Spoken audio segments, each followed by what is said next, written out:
කොදෙව්වන්ට එරියුව 2021 වසරේදී මංගල ජාත්‍යන්තර වරම් දිනාගත් අශෙන් බණ්ඩාර කලක් ශ්‍රී ලංකා කණ්ඩෑමේ කැපී පෙනෙන කෙනෙක් වුණා.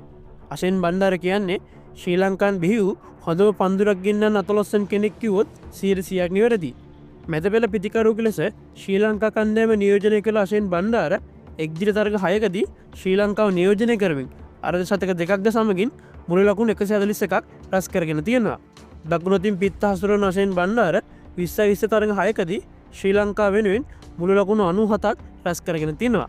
නමුත් පිළියන්දල පොලිසිය විසින් ශ්‍රී ලංකා ක්‍රිකට් ක්‍රීඩක අශෙන් බණ්ඩාරව අත්අඩංගුවටගෙන තියෙනවා. පිළියන්දල කොළඹ ප්‍රදේශයේ පදිංචි සිටින ඔහු තවත් අයෙකුගේ නිවසකට ඇතුළු වී සිදු කළ පහරදීමක් හේතුවෙන් මෙම අත්අඩංගුවට ගැනීම සිදු කර තිබෙනවා. අත්අඩංගුවටගත් අශෙන් බණ්ඩාරගේ නිවසට යාබද පදිංචි අයෙකු සමග මාර්ගයේ අවහිර වන පරිදි මෝටර් රථය නවතා දැමීම හේතුවෙන් ඇති වූ කතාබහක් දුරදිග යමින් මෙම පහරදීම සිදු වෙලා තියෙනවා.